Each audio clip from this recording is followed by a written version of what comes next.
Hello, everyone, and welcome to another great webinar here by Nortek. I have to first start by apologizing. There's, if you can see my screen somehow or other, I managed to write on my screen. So it seems like that there's blue line is going to be there for the whole presentation. I apologize for that. Anyway, today we're going to be talking to you about using ADCPs for suspended sediment concentration estimation. So let's dive in and get started.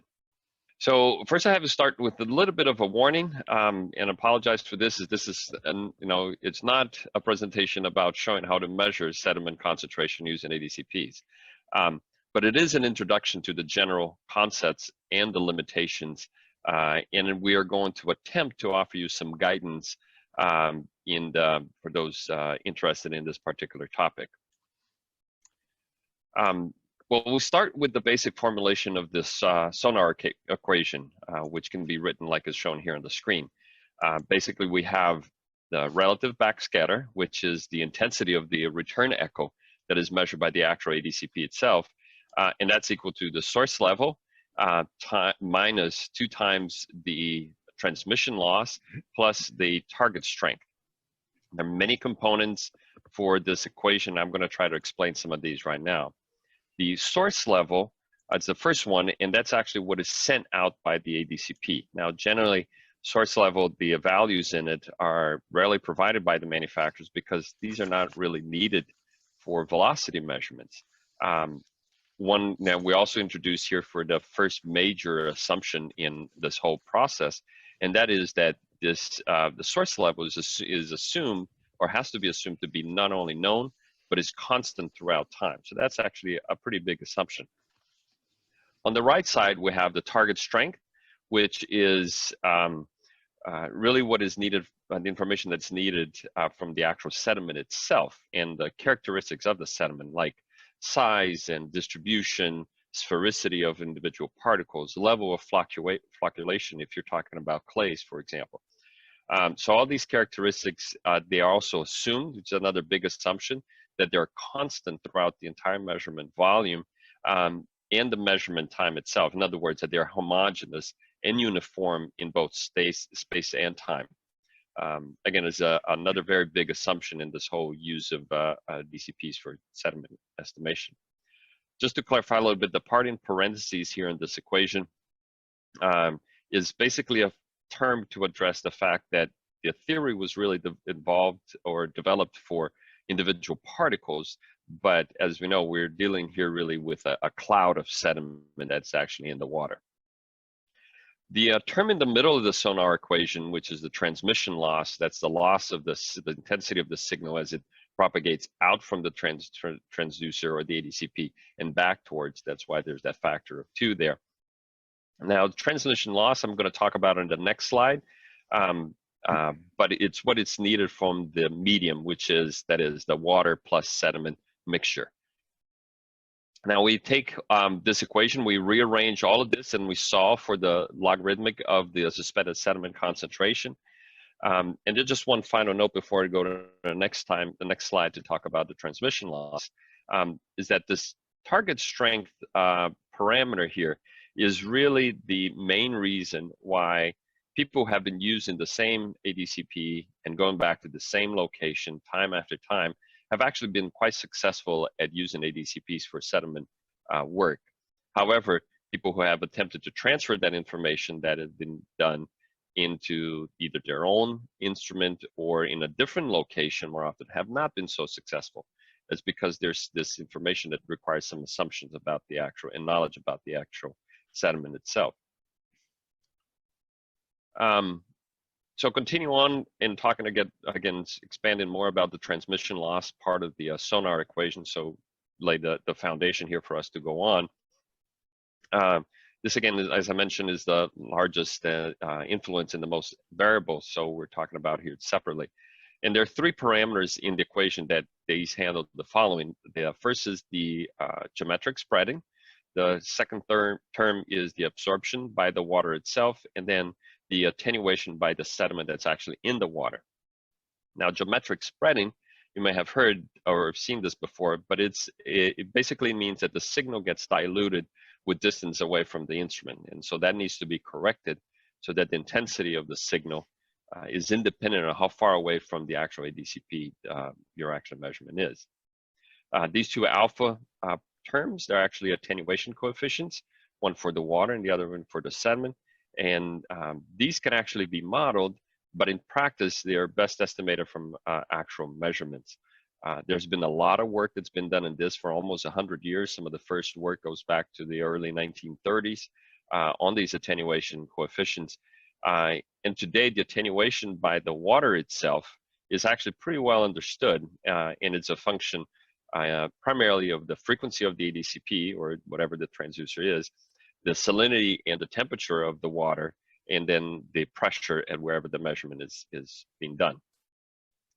Now, for suspended sediment attenuation, it's a bit more complex, and because it's very heavily dependent on the particle size and the distribution of the sediment itself.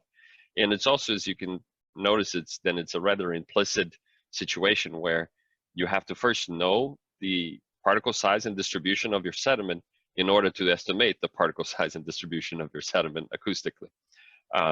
But just to give you an example, here's some recent work that's done by Mark Landers at the U.S. Geological Survey here in the United States that's focusing specifically on sediments that are commonly found in riverine environments throughout North America, and where he's really proposing a combined model that addresses both fine as well as coarse particles as far as attenuation coefficient is concerned. But I also wanted to show a little bit more on this, and these are empirically derived set of attenuation coefficient curves for different concentrations here on the bottom left, and also, and again, that you can see that it follows a similar pattern as the graph on the top right, and that is that you have decreasing attenuation as a function of the increase in grain size for the fine particle sizes, but then increase in attenuation for particles increase once the particles increase in size from when they go through this clay silt boundary here. On the right side of the bottom graph here, I'm also showing how different frequencies respond differently to grain size. You see there's three frequency instruments there from 600 kilohertz up to 2 megahertz. One important point here that we have to really make is that for most cases in the world, most water that people deal with, the suspended sediment concentration is actually less than 1 gram per liter. Above that is what we call fluid mud. And so the transmission loss is actually dominated by the geometric spreading factor and by the absorption by the water itself. And that is that alpha W parameter there. Now, obviously, this sounds all very complicated, as I'm sure you would agree with me. So what do people do? Or what should I do? Well, to take the words of a famous ADCP man, the most common method is simply to ignore the problems and hope for the best. But of course, that's not always we can't always just be sitting on the beach and just ignoring the problems. We have to address this somehow. And so how have users approached this so far? Well, if you look at the literature, what you're going to find is that there have been basically two main paths that people have followed, and this is what I'm calling the semi-empirical methods and the acoustic theory methods. So basically, in the semi-empirical method, the suspended sediment concentration is collected and compared to what we call collocated acoustic signal intensity, and then we develop a model relating the two. I put collocated here in quotation marks because it's very, very difficult to actually get these to actually be very precisely collocated.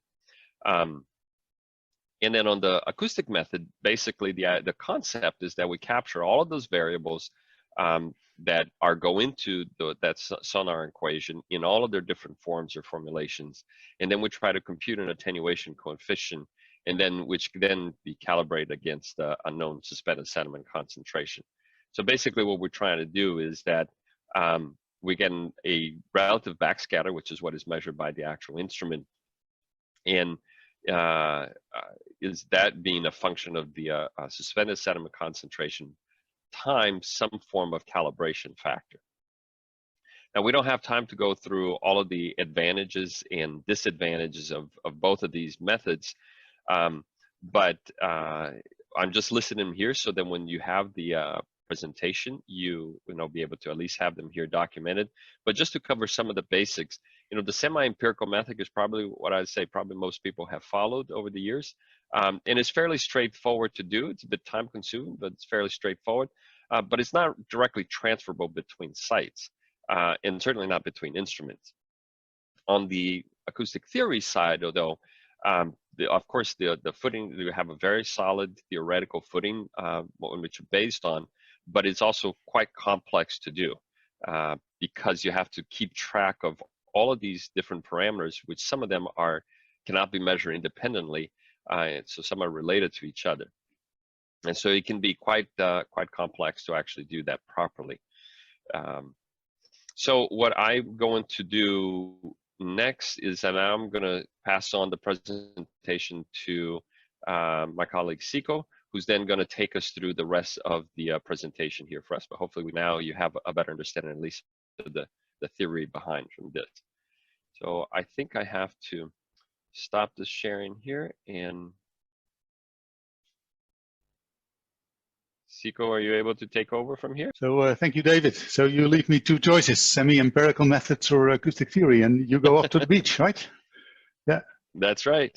Yeah, that's what you do in Southern California, it seems. While I'm sitting here in Northern Europe, and there's no beach, maybe 1 week a year, and the rest of the time, yeah. You think about problems we can solve. I'm so sorry about that. Yeah. Yes. So what can we do? I mean, there's difficult methods that David explained, but what can we do? Well, we thought there's some problems in this stuff, and that's typically with ADCPs, you have a pretty poor range resolution, poor to what you might want in sediment measurements. It's also very difficult to get data close to the bed or to the surface, and there may be problems with range when there's a lot of sediment. And the difficulty then is that you don't see the smaller variations. In flux measurements, you actually miss the part very close to the bed, and due to that range problem, you even miss more. Now, why is that? ADCPs have been designed for measuring currents, so that range, yeah, it's how do you measure currents? Well, you take a bit of a bigger cell, tens of centimeters as a minimum in a high frequency system, most of the time. Yeah, they have slanted beams, otherwise you don't see any speed, so you don't measure anything close to the bed. At least you lose the last 10% or so. And the dynamic range in such a system is laid out for measuring currents, and they didn't take care of sediment concentration so much in the past. So while we are not at the beach, we've been thinking, okay, what can we do and how can we solve these problems? What we've done, we've made a vertical beam in an ADCP. As you see in the lower part here, the ADCP has actually a fifth transducer that looks vertically downward. And you can use that one with a very high resolution, not high compared to an ADCP, but much higher, centimeter work, or even smaller. And it has an enormous dynamic range compared to an ADCP. So you can see very small things, but you can also see very large things very well, small and large reflections. Now that looks like you see here, this is our two images from a measurement we did about a year ago. And these two images on the left, they are from slanted beams. Pretty coarse, they're up looking, so you have a lot of reflection close to the system, much less up here, and there's a strong reflection from the surface, but that's not very well defined. It's pretty broad up here. Same thing in a little different time. There's not much detail here in the lower part, and there's a lot of noise stuff going on here. If you go to the right, that's from that echo sounder, so that's vertical beam. And you see that there is way more detail in here in this echo sounder. Sorry about that. There's way more detail here. The surface is much nicer defined. There's lots of variation due to that dynamic range. And also here, that there's a lot of detail to be seen here, which was missing down here.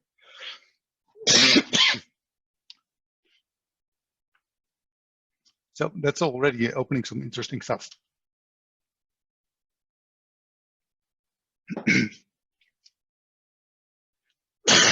not good to catch a cough in the middle, but okay, we'll try. This is some other data. This is data on, don't smile, David. This is some data of an ADCP, signature 500, so it's a 500 kilowatt system. It has a range of about 70 meters in most cases. Here it's about 40 meters above the bed, which you see on the top graph. And this is 24 hours of data. So these chops are like 4 hours. Down looking from a service buoy, pretty high update rate, 2 hertz. And this is the echogram from that same vertical beam once again. This is signal to noise, so echoes from one of the slanted beams, pretty coarse. And here we have current, speed, and direction. And you see that there's quite a bit of cycle in this 24 hours. Currents going up and down. That's quite nice. You always also see in this data from the slanted beam that A, it's pretty coarse. And B, you have a lot of echo on the top here. There's some large things going on, but you don't see much on the deeper part, and you have a thick layer here at the bed. From the vertical beam, it's a very different picture. You see that all that strong echo that you saw in the other one is not really there. It's fake. This has been corrected for a lot of things, and you see a lot of detail here in the top. Probably some migration. You see that same cloud up here that you saw here, but much less pronounced, and you see quite a bit of detail and upwelling close to the bed, where this part only showed a large reflection up here. You see a lot of stuff going on actually below that, which was missed here before. So it's actually quite nice to look at this data, and that's all due to the complex explanation by David about the Sonar equation. So this one, that was not all applied at all. In the top one, we have actually applied that and taken away that transmission losses and absorption. Then you get a much richer image, and due to the echo sounder, also much more detail. Coming back home a little bit, this is some data from the Netherlands I would like to show you. This was also shown used in a little different way in a webinar 2 weeks ago. North of the Netherlands, the Wadden Sea is rich of sediment, coastal inlet here, the same one here. We're measuring here, you see a lot of channel systems and then water going up in and out of this estuary. This is the mainland of the Netherlands, Friesland, pretty close to Germany, and this is one of the islands here. What we've done, we've combined 2 signature thousands. One is upward looking, mounted on the bed, using a 25 centimeter cell on the vertical beam, and it's used there for 17 days. I'm going to look at 10 days for that. And the other one was a system mounted on a vessel. Used also the echo sounder, but then in a 5 centimeter cell, using pulse compression. I won't explain too much about that, but it's a way that we can use to actually send out a larger ping for a longer duration, but when we receive it, we can make it shorter, in this case down to 5 centimeters. And here we had a 2 hertz sampling once again. If you look at some data, you look downward from this one. This is the original data, and the data from the upward looking one will come in here shortly. Downward looking system starting pretty close to the surface, obviously not fully, because that's where the instrument has to stick in the water slightly. Goes down to about 7 meters, that's the local water depth. You see the fine line here, that is the bed. That's taken from the instrument, so the depth actually. You see that we go down all the way to the depth, that is nice. And in color, we saw we see the raw echo strength, which is comparable to the SNR in the 2 slides back. And you see this is data from one transect really. It's about 17 minutes, it's a short period. You see a lot of things going on at the surface once again. Yeah, pretty sure that from David that's to a large extent that's due to that Sonar equation, and it's not concentration. So what we can do is we can actually take into account that corrections for transmission loss and spherical spreading and absorption, and then we get a very different image. It's this one, same data of course, but differently processed. So Now we have, again, starting close to the surface, the way to the bed. We took away that parts below the bed. It's nicer. Now we get a color graph, which is still in dB, but it's a relative volume backscatter, as you call it. It nicely shows colors and numbers which are very much related to the log of the suspended sediment concentration. So although this is not suspended sediment concentration, there's some work to do.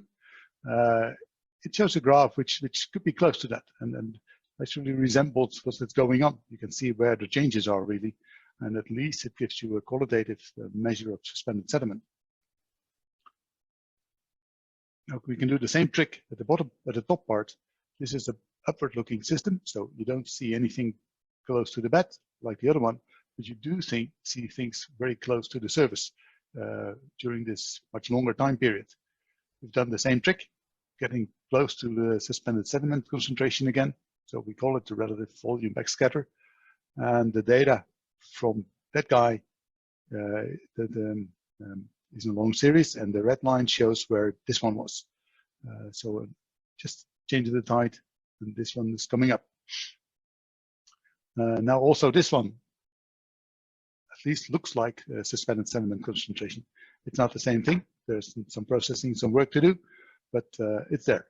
And in this case, that all that processing comes from the software for the vessel mounted system, Signature VM review software, where you can readily get these kind of images. And the top part comes straight from Ocean Contour software, which you use for bottom mounted systems or buoy mounted systems. So altogether, we don't compute suspended sediment concentration for you, but you get images which at least give you an insight in what's going on and which you could use further on. So still sounds complicated, David? I think so. The user still has to do some work. I mean, you have to take lots of water samples. You have to perform that calibration yourselves. And you have to keep a close eye on all those assumptions, like assumptions on the instruments and assumptions on the environment. Currents may change quite a bit, and sediment particle size distribution may change quite a bit. So there's some work to do. But I think considering what we have done, I can go to the beach with David